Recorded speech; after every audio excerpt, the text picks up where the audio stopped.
Hey, everybody. Welcome back to the Think Bitcoin podcast, where I talk to Bitcoiners about big ideas, about art, philosophy, the humanities. If you've been enjoying the show, please take a second to like, rate, and of course, subscribe to the show. It really does make a difference. Today's guests are Ali Webb and Carlos Flores of Whitepaper Studio. Whitepaper is a film studio financing films using Bitcoin and Bitcoin backed instruments. I think it's one of the most interesting projects in the Bitcoin space right now. We talk about the challenges of traditional film funding, what using Bitcoin to fund films looks like, the ways in which Bitcoin can unlock creativity and create a better environment for the arts, and the societal importance of artistic risk taking, and much more. So, without further ado, please enjoy this conversation with Ali Webb and Carlos Flores.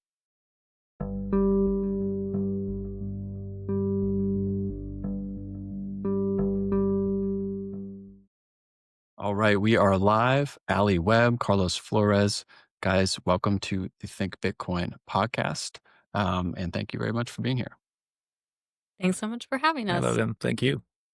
So, you guys are doing, I would say, I'm trying to think of how to put this in a way that doesn't sound just like I'm being crazy, but you guys are doing one of my favorite things in Bitcoin, a project that I'm personally very excited about, that I'm hoping that more people, learn about and start paying attention to. So, but before we get into what you're doing, I want to give you both a chance to kind of give an introduction to yourself for folks in the Bitcoin space who don't know who you are. Just, maybe you can each take turns giving your background, how you got into Bitcoin, what you've been doing for the last several years, and kind of how you arrived at what we're here to talk about today, which is Whitepaper Studio.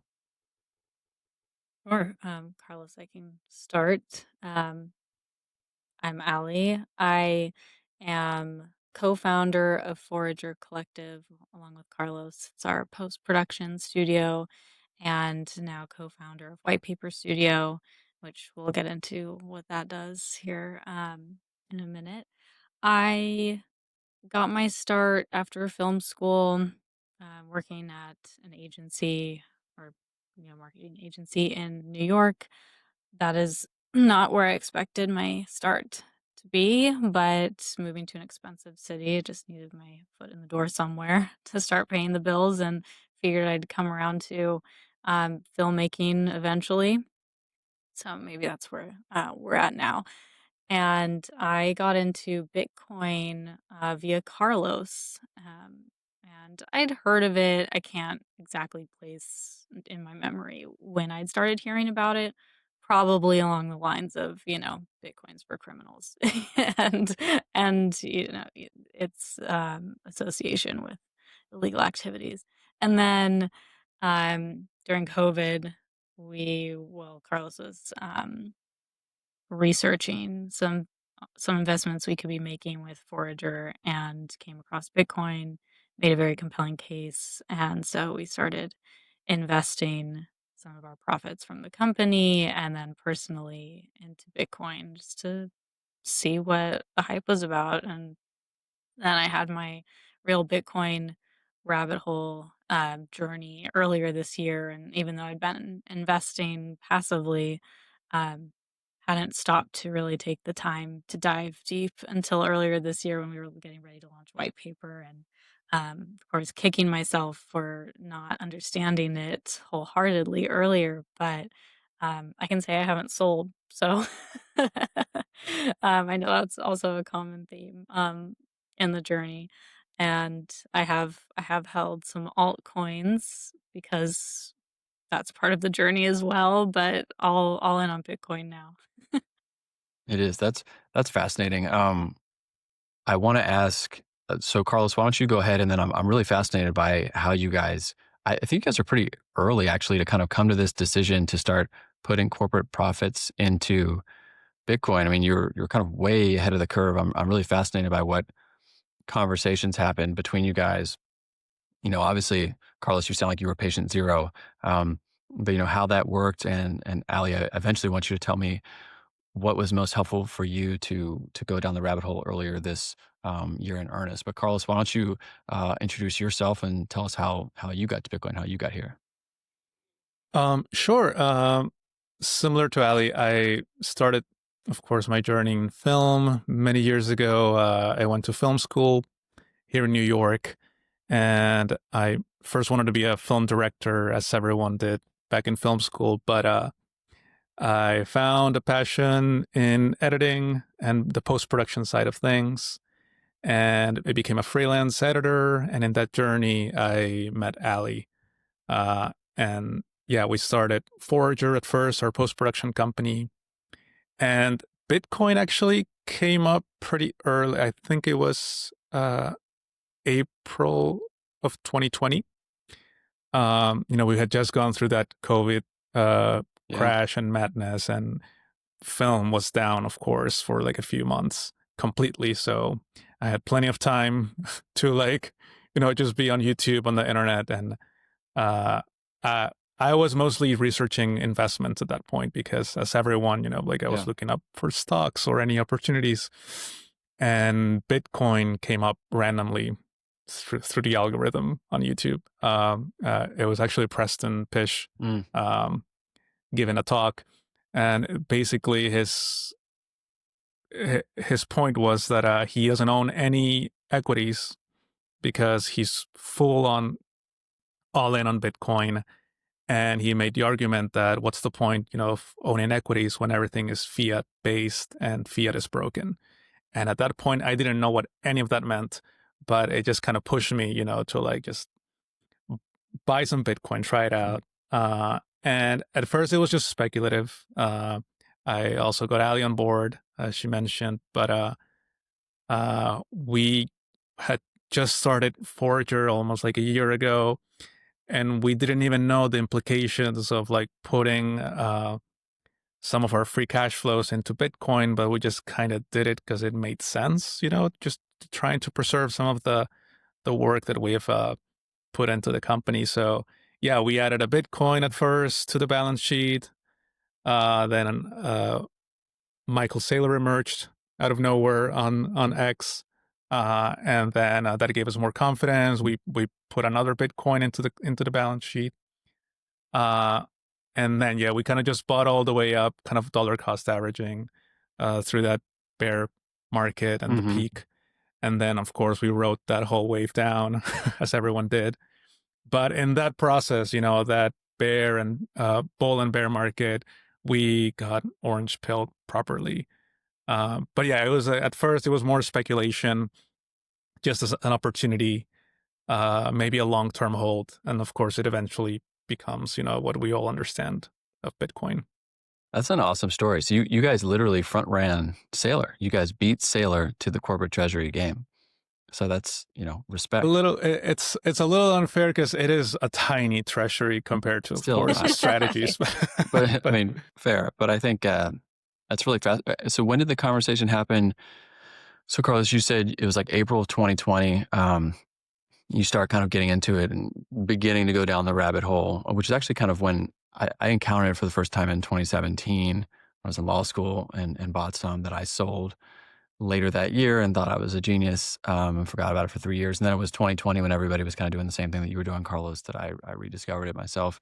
But when did you kind of broach this topic to Ali? And Ali, like when he says to you, "Hey, Ali, yeah, I know we have this company. Maybe what we should do with some of our corporate profits is put it into this magical internet money called Bitcoin." Were you thinking at that point, like, what exists in the operating agreement for me to get rid of Carlos here because he's lost his mind, or like, how did that conversation proceed? And Carlos, how were you able to let's just sort of explain this or present this in a way that because I do think there's a lot of when you first present it to somebody, we all have these associations that we all need to kind of get rid of or sort of shed and have knocked away, which is that this is a criminal thing. This is for a bunch of weird libertarian bros on the internet saying a bunch of stuff that maybe we agree with some of it, maybe we don't, but some of it can be sort of incendiary. How did you guys work through that, and how long did that take?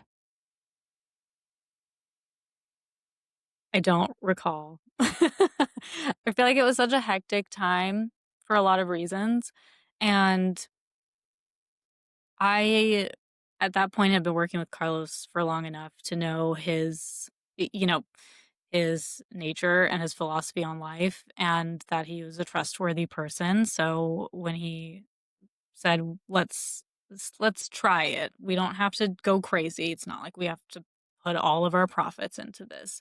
But this research, showed him it could be a valuable hedge for the inflation that would result from the stimulus. That was what really got me on board at that time. I was like, I guess that makes sense. I also didn't know what fiat was. I didn't know what all of these terms were.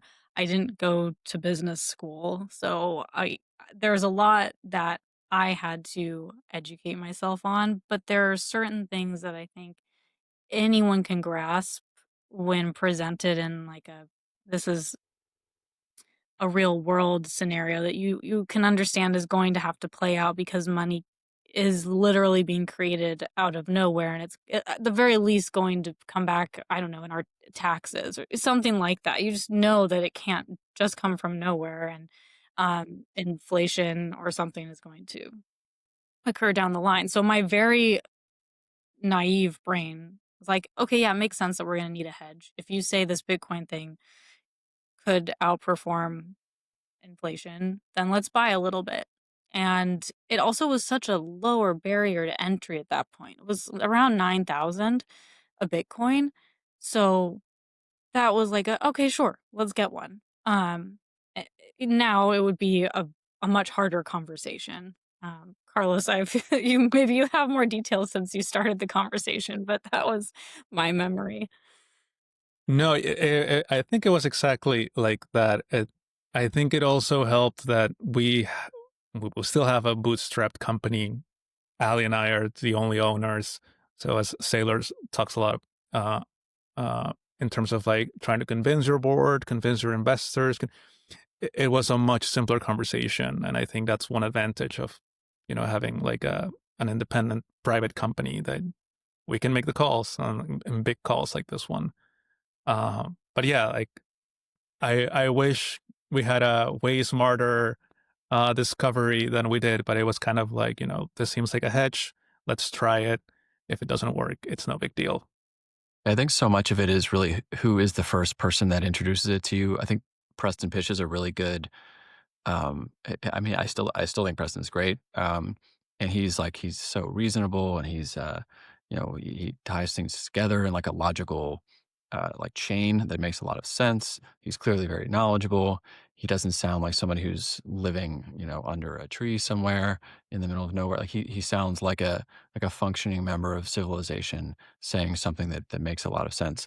So it's good. I think when I first came across it, there just wasn't anybody really like him publicly, and so it was much easier to, if you were on Reddit or stuff like that in 2017, it's just like a little different of a vibe. It's just harder to, I guess, to kind of find some ground to stand on. But that's all super interesting. So let's move into white paper a little bit now. So one of the big reasons I started this show was I don't think that people fully comprehend, at least in my opinion, how generative I think Bitcoin will be for the arts and for the environment of like the arts and the humanities in the future.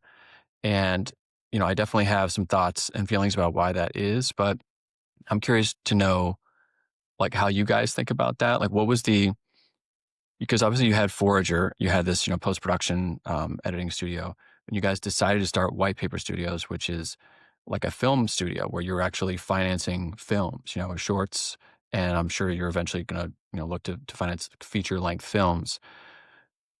What was the kind of seed of inspiration there? Was this something you were always thinking of doing, or like when did you guys get together and say, you know what, we should actually do that? So it came about in the last couple of years. Our industry has been facing an uphill battle in a lot of ways. Had the Hollywood strikes. Um, we've seen AI break onto the scene in a big way and develop rapidly. And with other macroeconomic conditions, there has not been as much work as there was following COVID. There was a big uptick in work, and things were really busy. It also allowed for, we felt like, a greater exploration of creativity because money was flowing. People weren't so worried about, um, putting all their dollars into the one campaign because that's all that was going to be seen that year. So you could have more fun with it. And so we'd seen for a couple years that there was less work, it was less fun, less creative, and we ended up in the advertising portion of business, kind of, not initially by choice. We're enjoying it. We found a place that we like. It's fun to be a part of this fast churn work and to work with major brands, um, that are all telling different stories. But when we had this, dearth of good work to also engage our roster of artists in, we felt like we needed to do something to change that. And we started questioning what we could do to have more control over that. How could we be the ones to drive creative opportunities through Forager and to our roster of artists? And it also was going to be a bit of an experimentation in the use of AI tools. That was also another motivation early on. It's since changed, but we were like, "Oh my gosh, we just keep hearing about how AI is making this huge difference in workflows, and we need to be able to speak to how it actually works and what it can do, and not because eventually clients are going to ask us." Um, so we were just having these conversations about what we could do, and Carlos came up with this idea for a campaign proof of concept of how you can integrate AI into post-production, production. Here are some easy ways we could do it for not a lot of money, but it was gonna require us also contributing, or finding outside investors, to bring these to life. And like Carlos said, we're very lucky that we are the only two owners. We don't have outside investors that we have to answer to, and we didn't want to change that just to be able to also drive more creative growth. So we were looking at the Bitcoin treasury we had built up, and we weren't going to sell. Like we could have, I guess, could have sold a little bit to cover production needs, but we weren't going to do that. Um, and so then through some brainstorming and also Carlos following, people like Michael Saylor very closely and what these other Bitcoin treasury companies are able to do. And also now there's, Bitcoin lending products, um, where you can, take out loans against your Bitcoin. We thought, what if we applied a similar approach to what we're doing? And we can do a raise and back it with Bitcoin, but be able to repay it in USD. We'll secure it with Bitcoin, but repay it in USD down the line. And that's what we were going to do just for Forager and these handful of projects that we had on the books. And then we thought, why not make this possible for independent film? It seems like a good way to solve the problem of independent artists not being able to, um, create as often as they would like to because there is a funding problem. Because investors, I mean, it's risk. There's a lot of risk involved and it'd be great if you can just write off your investment for every film. But I think to keep people coming back, it's more interesting to allow them to make money and support the arts.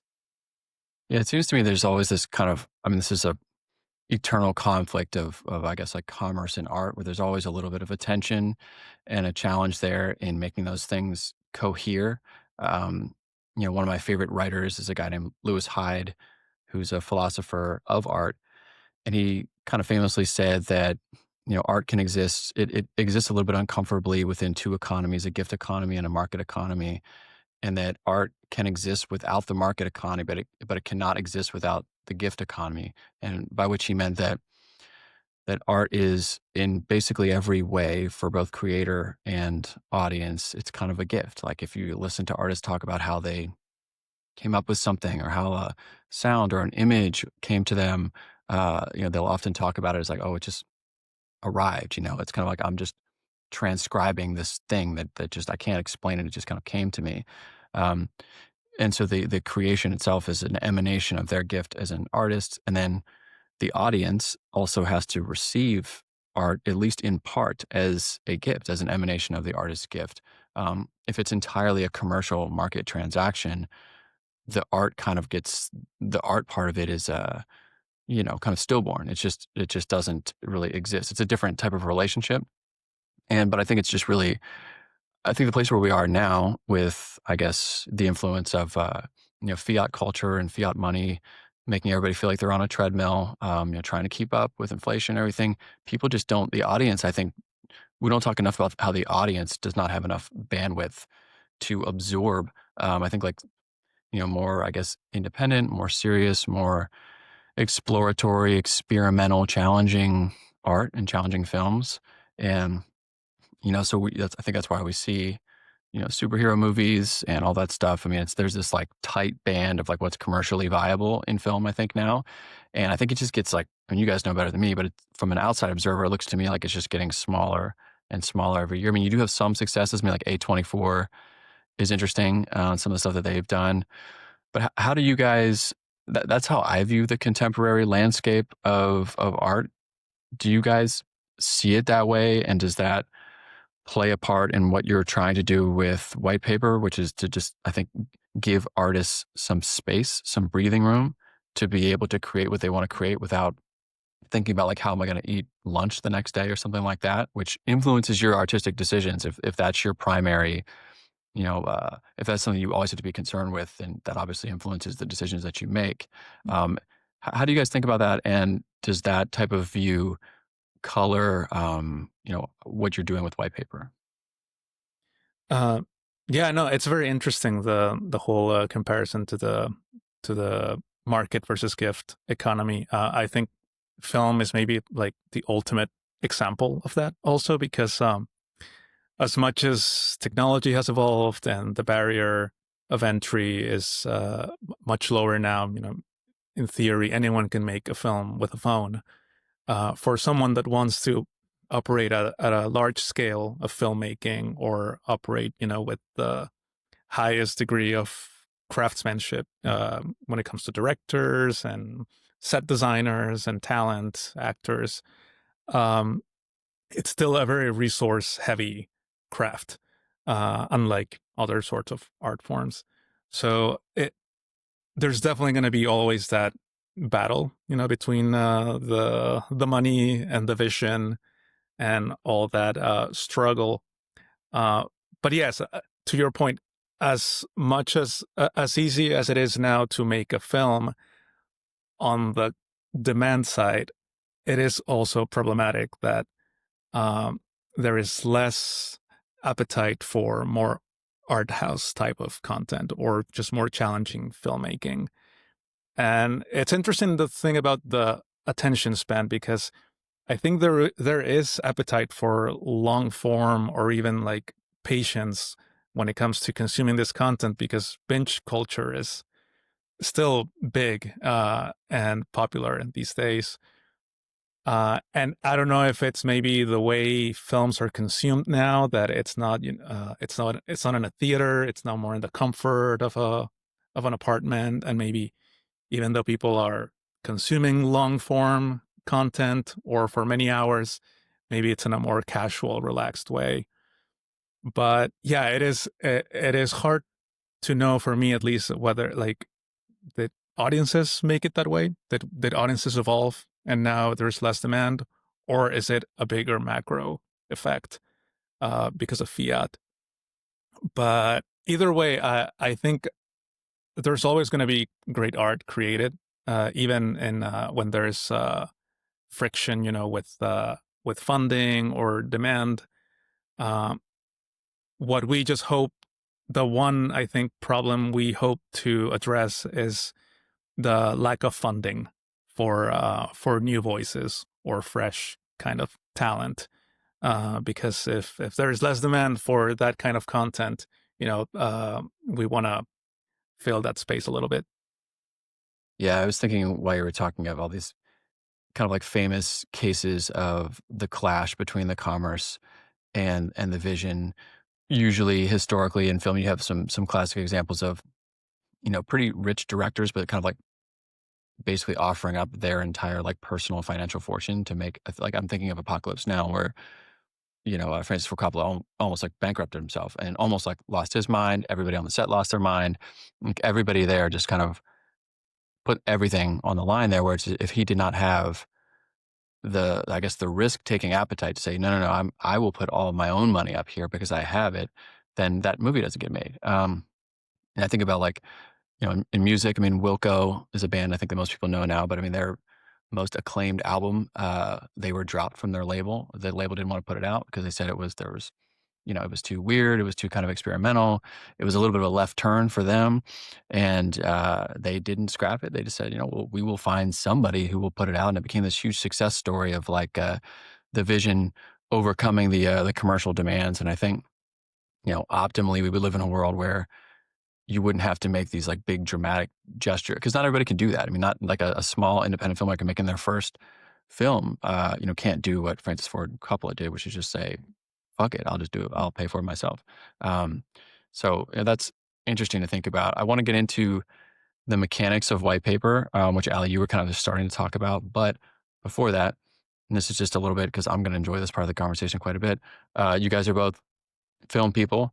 You guys both obviously have a love for film. You wouldn't be doing this if you didn't feel deeply about it. You wouldn't be taking this risk, and kind of doing. You guys are very early on this. You're probably, I would imagine, like the only people in your industry field thinking about this the way you're thinking about it. So obviously, there's some level of risk there, and you wouldn't be doing it if you didn't love this. So I'm wondering if could you each do you guys each have, like a cherished film memory or something growing up that you fell in love with film, with the art form that kind of maybe ultimately led you where you are today? And I'll start just in case so you guys can have some time to think about it.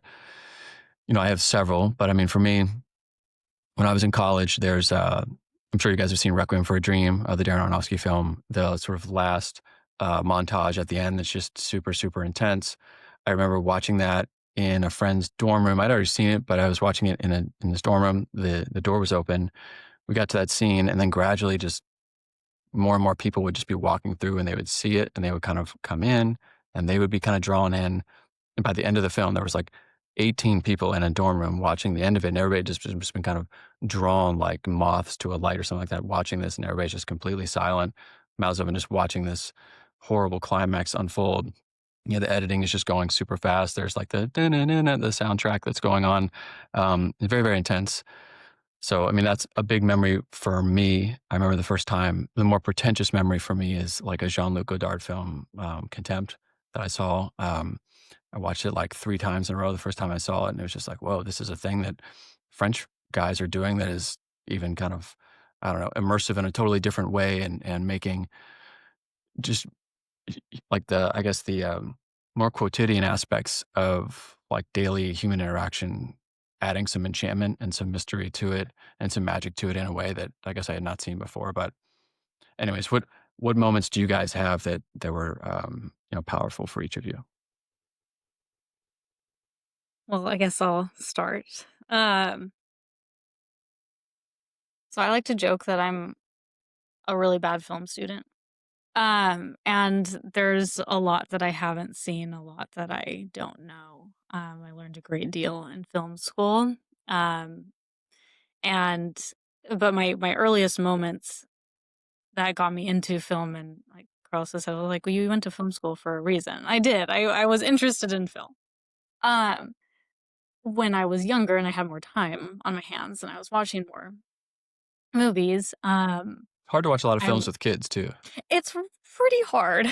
So Yeah. TV has taken over, and even then, that still can be hard to fit into a day. Um, but I I was drawn to films that, and especially in my teen years, were more about like the underdogs or outcasts finding a place. And I also really I really had a fascination with stop motion animation. And I remember very clearly going into it was like the playroom in my house when we were growing up, and my mom was wrapping Christmas gifts, and she had on Nightmare Before Christmas, which I hadn't seen up until that point. And it was late. And she's like, "What are you doing? You're not supposed to be in here. I'm wrapping Christmas gifts." And I was like, "Well, what are you watching?" And she's like, "Oh, it's a scary movie. You're gonna be too scared." But I'm like, "There's nothing scary about this. Look at like these dolls, and why did they look this way?" And then it's the fantastic songs. And anyway, that was my intro to Tim Burton's films, and I subsequently became very interested and read up on his whole backstory. And um, I think I've watched pretty much all of his films at this point, but that's also when I thought I'd maybe want to be an animator. That did not work out for the best. Um, but that was my intro to a fascination of telling stories about underdogs and outcasts. And then if we talk about our favorite movies, I could list a few, and maybe it would make a little more sense. I think there's some resonance there with what you guys are doing now too, like what you're trying to build now, which is like a non-consensus bet. It's a non-consensus approach to doing this industry it's a little bit of a, I mean, I guess just structurally speaking, the way I think the industry exists now, I mean, you guys are taking an underdog path. I mean, I think that you're going to prevail. But I think there's some resonance there. Thank you. That's fun to hear. I hope so too. Um, Carlos, What about what you, about Carlos? you? Um, it's funny. I also had an animation interest moment back then, but I think I've always been a creative person. I've always been attracted to just, even from very little, just drawing and designing things. And at first, I thought I wanted to be a graphic designer. Then I got into 2D animation, then 3D animation. I thought maybe I was going to work for Pixar or something like that. But eventually I discovered filmmaking and directing as that could be a profession. And to me, it was like the ultimate goal because there is so much craft when it comes to filmmaking.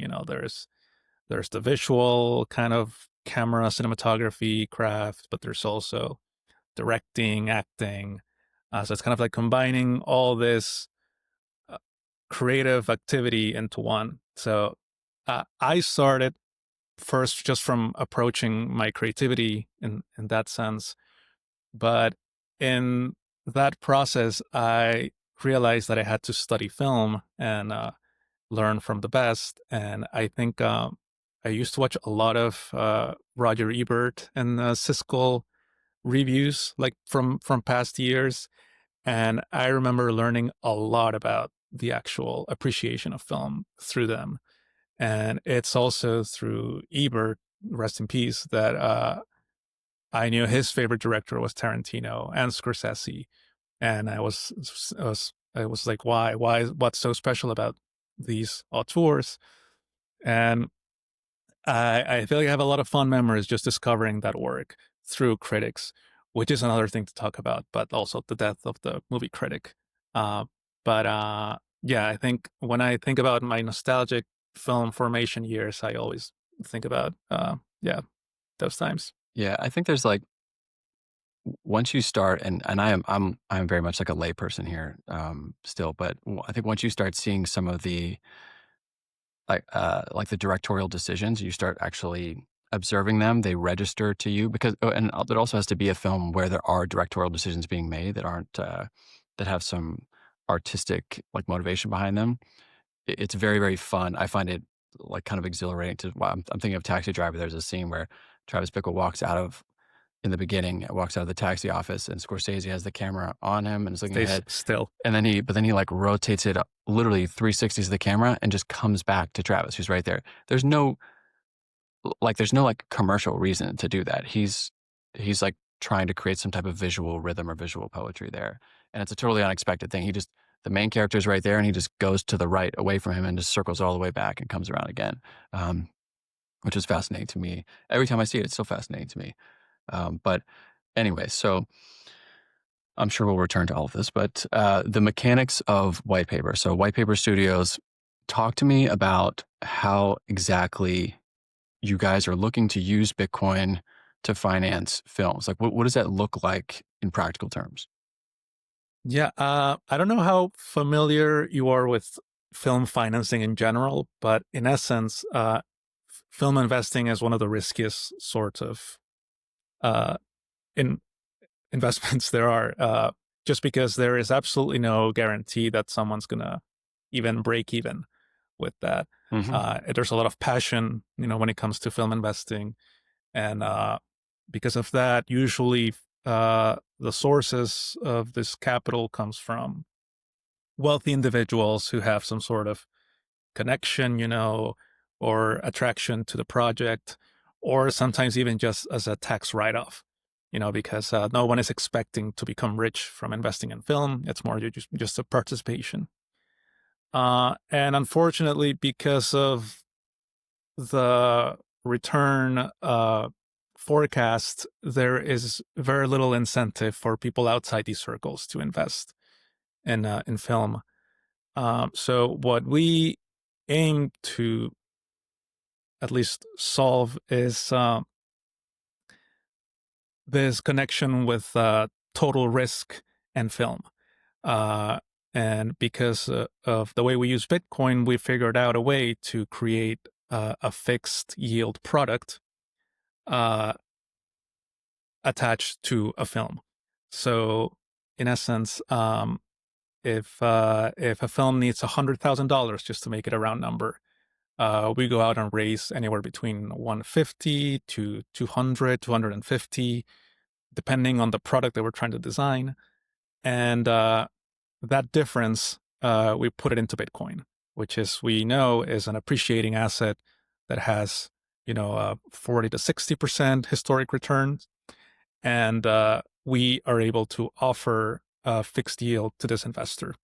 So essentially, we call them creative bonds, but we created essentially a bond for the film industry, like a bond that funds a film.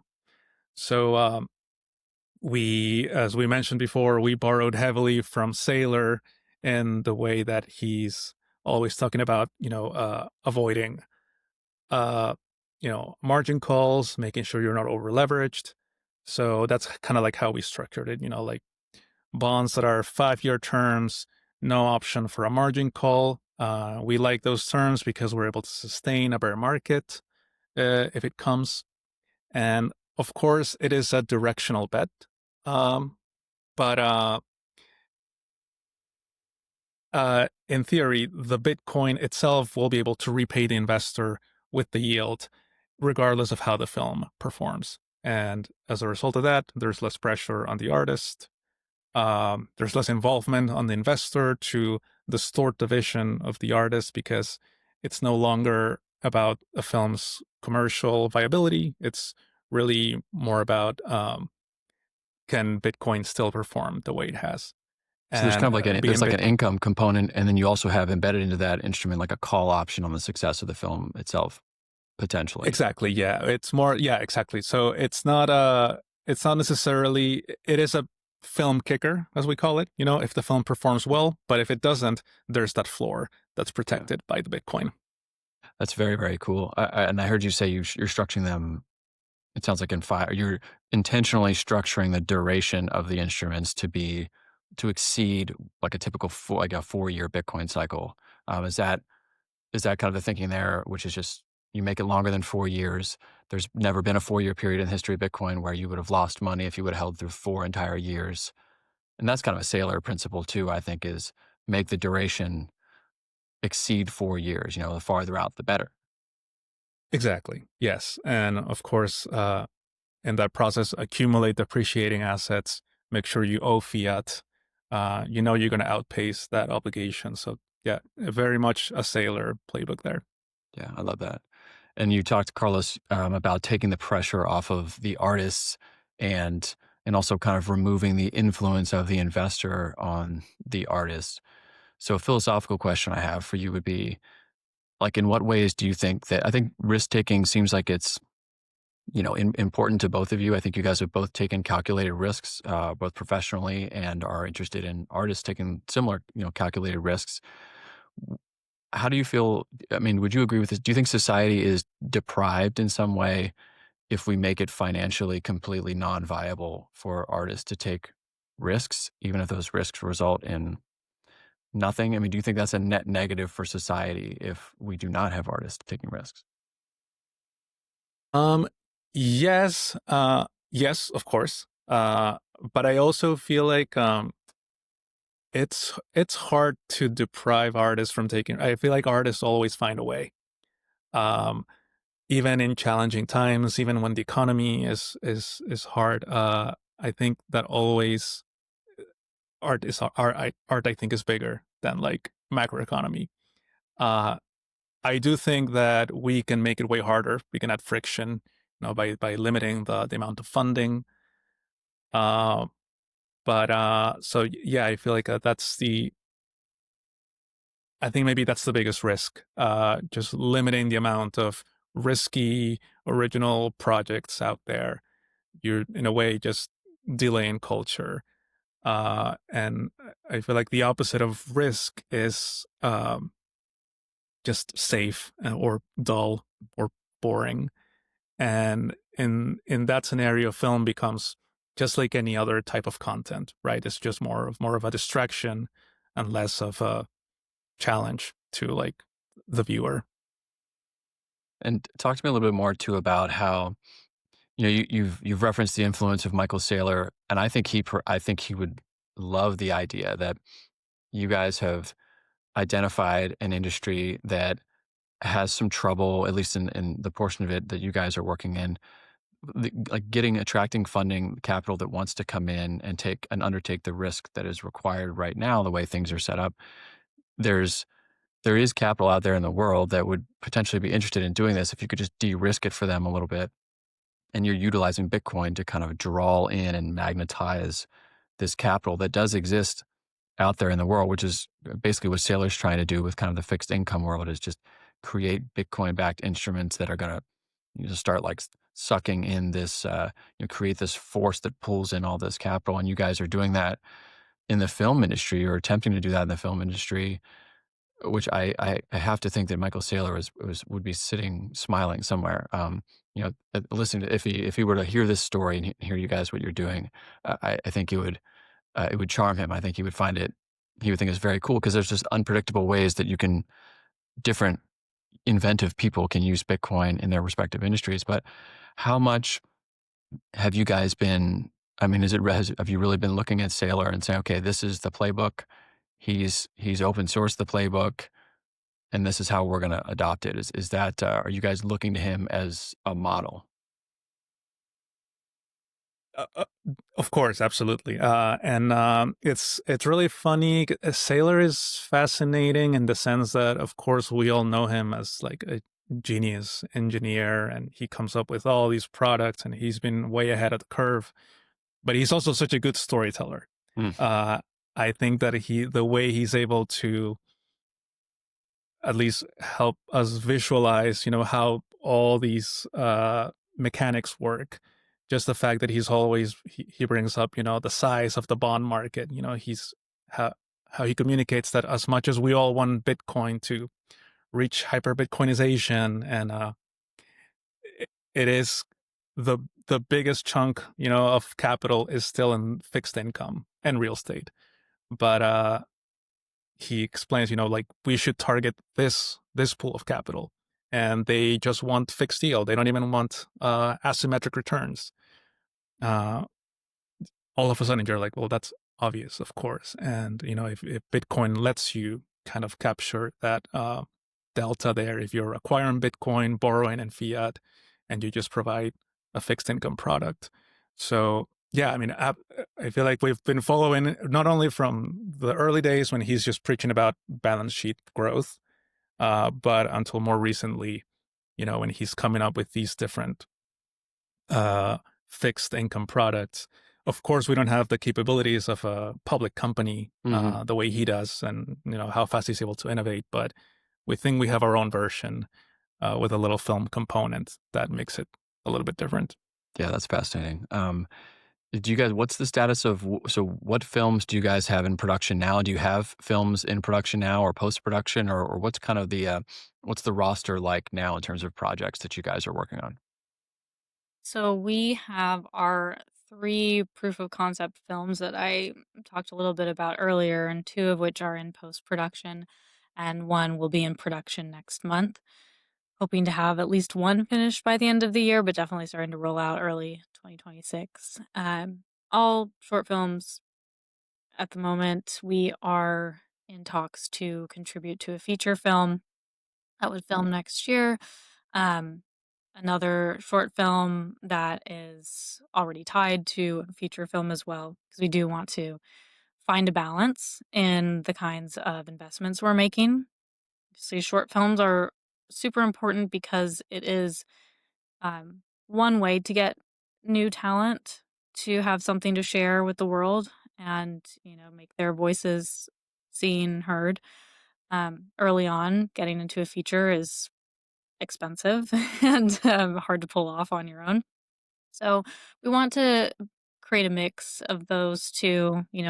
We also look to our growing company as a new voice. So starting with some smaller projects to make the most of our current investments and show a range. They're all very different films. And then moving into larger investments that, would also have a theatrical run and return some to our balance sheet as well so that we can continue to take on more projects. Hmm. And I'm just curious, like, how do you guys source those projects that you're working on? Do people submit projects to you guys looking for funding, or are you guys kind of going out in the world and finding them and finding the artist, or how does that process work?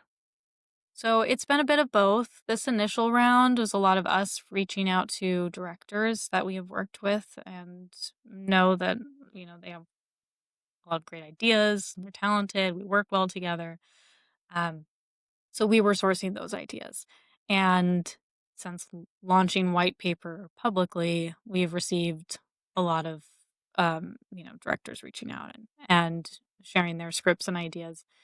Um, which we wish we could contribute to a lot more of them. So we have to be very picky but also because we don't know them as well as we do this first round of directors that we've worked with. So yeah, a bit of both right now, and I could see us continuing to mainly tap into our network. Hmm. How did the conversations go with the directors when you talk to them? And obviously, your studio is called White Paper. I mean, White Paper is obviously a Bitcoin reference. I mean, does that come up in conversation when you guys are talking to them, or do you guys calibrate the conversation depending on because it doesn't really matter if the artist is interested or not. They're making their thing, but does that come up in conversation, or have you guys been keeping it totally behind the scenes? The first set, White Paper wasn't a thing yet, so they were just interested in what we were trying to prove, or that we were giving an opportunity for them, because this was also, yeah, prior to White Paper and launching these creative bonds. It was more about having a production partner or financing partner who would bring these stories to life that they had been ideating for a while. And at the time we also were incorporating a bit of a, like, let's see what AI can do, where it has a place. Again, that's kind of fallen to the wayside. It's not a main component of what we're doing. It's really more about allowing these stories to be told. And then when White Paper came along, like, oh, is this part of what is this what we're a part of now? And we would explain it to them, like, okay, very cool. So it of course is a component now, and we have the discussions, or it's a main point of interest, because again, that, like, freeing the artist from being solely responsible for um the commercial success, or being able to repay investors or just rely on goodwill and donations. That obviously resonates a lot with the artists, and for the investors it's a different approach. I think that they're very interested in Bitcoin's involvement and how we are able to structure the bonds and investments and returns to them.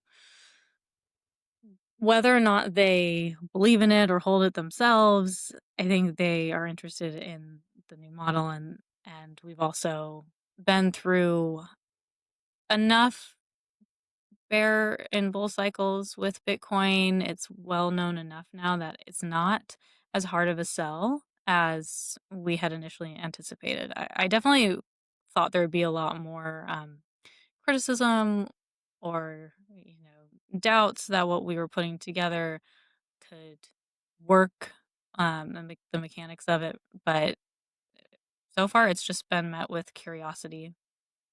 Fascinating. Yeah, I want to ask you about marketing too. Just so for me, the most of the like discourse around art in the Bitcoin space usually is art that's like quite literally about Bitcoin. It's like shrines to Satoshi or kind of like weird, bizarre stuff like that. Nothing against people that do that, but Mhm. I've always been just more interested in okay, like Bitcoin should be able to financially empower people in the background to do things, but I don't want to live in a world where all of the films that we watch are about literally about Bitcoin, or reading books that like take place like on the Bitcoin blockchain, and it's like a everything is the content of everything is infused with Bitcoin. I'd rather live in a world where Bitcoin frees the artist up to make stuff that is entirely unrelated to Bitcoin. I mean, people don't make movies about dollars. I mean, necessarily. I mean, it's not like we live in like every song you hear is just about, or every book you read is literally an homage to the USD. Um, Although I'm sure some like clever grad student could probably make write a very long dissertation about why it is I guess subtextually that. But in any case, in terms of marketing, are you guys thinking about striking that balance of like thinking about, oh, do we want people to see us as a studio, as like the Bitcoin studio that makes like Bitcoin movies? Or are you thinking like are you thinking strategically about how to market yourself as like, yes, we use Bitcoin and that's a very cool thing. It's a like it's an impactful strategy to employ.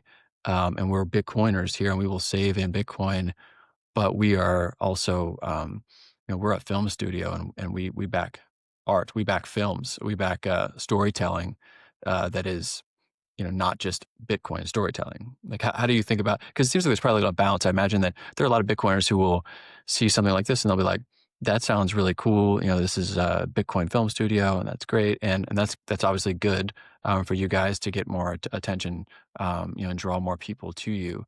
But there's some balance, I imagine, that you're trying to strike there. Is that fair to say?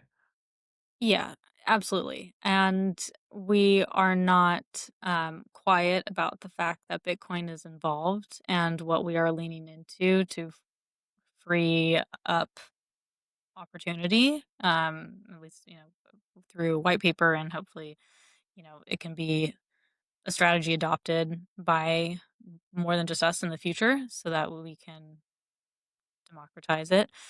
Um, but we are not making it about only Bitcoin related content. And it's to your point, like it, I think we actually need more quality Bitcoin related content. So we're not saying no to stories about Bitcoin just if they're about Bitcoin. Definitely not. But we need to show the utility of Bitcoin and not just continue to participate in what can sort of feel like um in a lack of a better term that coming to mind right now, like an echo chamber of being part of the Bitcoin community. We need something that we can send out into the world and have people look at and go, "Oh, that was really cool," and that's just about whatever. We just thought that was funny or meaningful, and then to learn that, oh, it was made possible with the fact that there is a Bitcoin investment vehicle to fund a film and give these, stories a voice, then you see the practical application of Bitcoin, and then that in itself is a marketing tool for white paper, but also for Bitcoin and how it can be used. Yeah.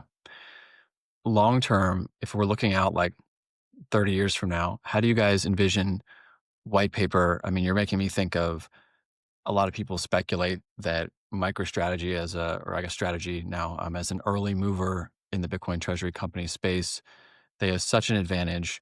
They could probably become a kind of bank or like a central bank almost at some point that is entirely backed by Bitcoin. Everything they do is just like deeply overly collateralized. They have a lot of advantages being a very, very early mover. Um, and those advantages I think are pretty it's pretty hard for anybody to catch up to them. I mean, you guys are very early moving right now in your respective industry. Do you What are you thinking long term in terms of growth? What size and scope you guys would like to be? Do you envision being, a large like Miramax style? Like if there's a new Tarantino that comes up, Carlos, are you looking to? Is that the ultimate vision to use Bitcoin as this kind of catalyst to be able to retain fidelity to the parts of filmmaking and art that you guys care about, but simultaneously still be able to use Bitcoin's inherent financial engine to also grow and expand and just have a larger footprint in the industry. Is that how you guys thinking about the future? Yeah, I mean, ideally, and in theory, we hope that we our treasury, our holdings grow exponentially because they're all in Bitcoin, and as an effect of that, that means that the projects that we can back get even larger as well.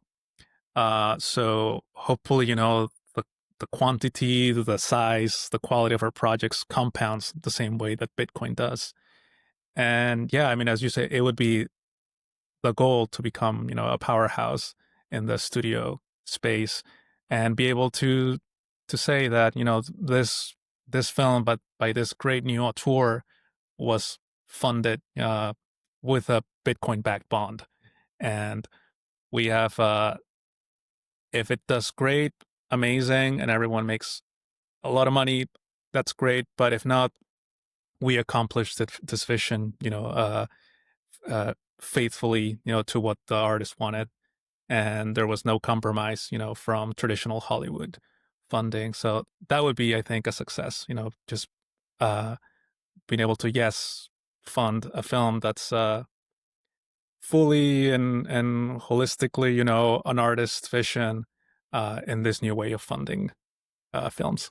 Yeah, no, I love it. Yeah, yeah, I feel like it's almost a win-win. I mean, you're like you said, you in the optimal scenario, you're regardless of what happens financially, you're still faithfully allowing the artist to do what they want to do, which I think is a net good for society.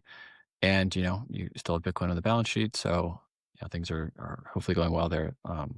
Also, so I want to start to angle us a little bit towards a close. I want to ask you probably the hardest question of this entire discussion, which is I would like for each of you to, because I think this is important.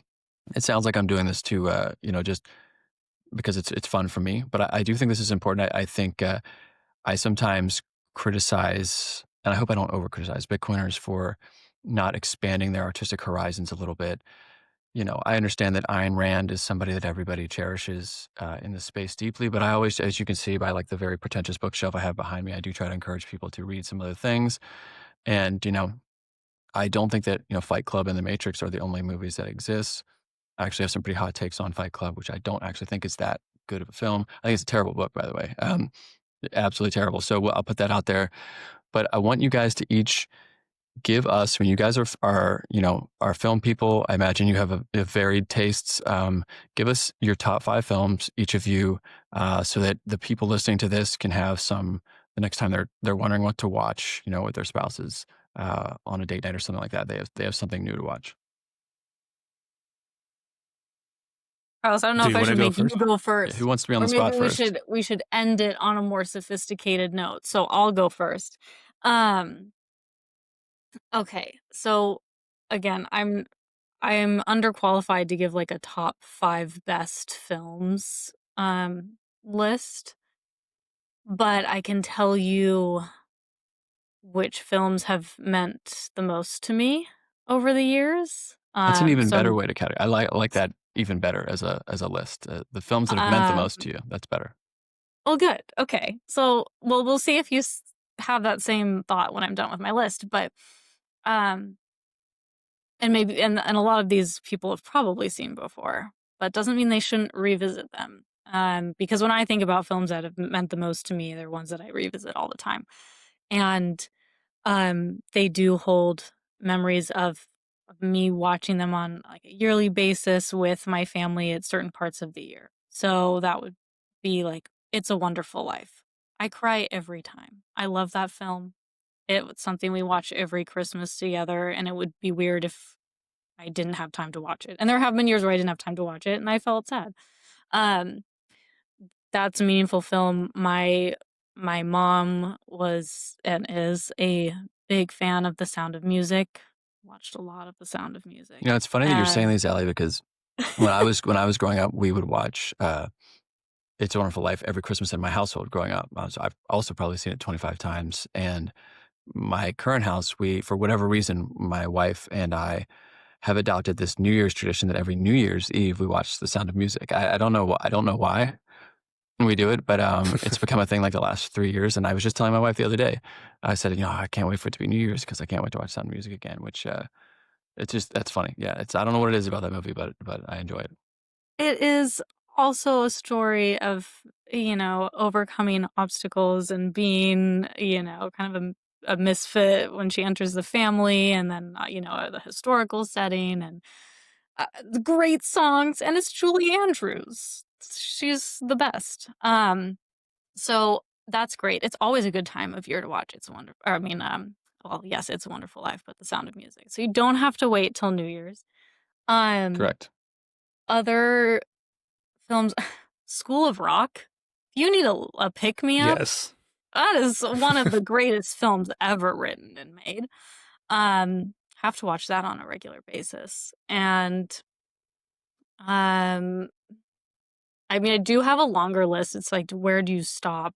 And to round for something more serious, There Will Be Blood. It's a great film. I enjoyed it as like a modern Western. We watched a lot of Westerns when I was growing up. My brother went through a major cowboy phase, so we watched The Good, the Bad, and the Ugly over and over and over again. Love Clint Eastwood films, but There Will Be Blood. I don't know, maybe it was just like the year that I saw it. That stuck with me. And then, like I said earlier, pretty much every Tim Burton film always spoke to me. And Coraline, in the stop motion vein. Coraline is a great film, and these are also films that like we'll quote in my family randomly. Like there's great lines in that film too that my siblings and I will quote to each other pretty often. So that's my very That's a good list. That's a good list. Yeah, of that's a films good that list. I love. The Bitcoiners, listen up. That's a good list. Thank you. Carlos, your turn. I'm slightly annoyed because There Will Be Blood was also on my list, but thankfully I have a backup. So you guys didn't even consult on the list at all. We didn't. This is just, Oh, no. Okay, so I don't think this is his best work, but Pulp Fiction, I always say, is my favorite film. It's the film that got me into film. In general, I aspire to be a Tarantino, as many did back in the day. So I always put that up. Y Tu Mamá También, that's Alfonso Cuarón's semi-biopic, but it's a film, it's a road trip film, coming of age, as much about the characters as it is about Mexico. I'm from Peru, so a lot of similarities in that world, but it's always something that I aspire to one day tell a story that is as much about the characters as it is about, where they are from. I love Amadeus. I think that one's from the 1984. It's a pretty old one, but this Milos Forman, I think, right? Yeah. Yep. And I don't know what it is about that film, but I think I see myself a lot in that film, and the fact that it's about craft, it's about obsession, it's about envy, greed. So fascinating film. Love the Coen brothers. It's hard to pick one, but I think No Country for Old Men is one that I always revisit. It's classic filmmaking, cat and mouse type of story. Also one of the scariest, I think, bad guys ever in film. And instead of There Will Be Blood, I'm gonna pick The Wrestler as another option. Wow, that's a good one. Yeah, that's what man, I have not seen The Wrestler in a little while, but I remember when I first saw it, I was very, very moved by it. I was in like kind of a Darren Aronofsky thing at the time when I saw it, and it had just come out, and I was deeply, deeply moved by that movie. That's a good reminder actually for me to revisit that one because that's kind of like a slow burn. Like it's not kind of like this. Like the pacing is not super fast, but it's like an emotional. It just kind of gradually, um, burns you emotionally. Absolutely, Yeah, and that and I last get it. It's a tragedy. It's like hard to watch also. So very I character don't have driven though. I to. mean, it's just like Mhm, it's totally Mickey Rourke. Yeah, just being that character. exactly. But yeah, that's my little list of films. Good. What didn't No Country and There Will Be Blood come out the same year? I believe so, Yeah, and they they were were It both did. probably nominated. pretty close. Yeah, I mean, what a year! Yeah. What a year! Yeah, that's Seriously, I feel like that happens a lot too. It's like they get in a cycle and then, it's like, "Oh, I didn't really watch anything this year that was nominated," and then one year it's like, "How can you choose?" I remember I did see No Country for Old Men. Not one I can revisit because he is too mm, scary. It's frightening, but it was very well done. yeah.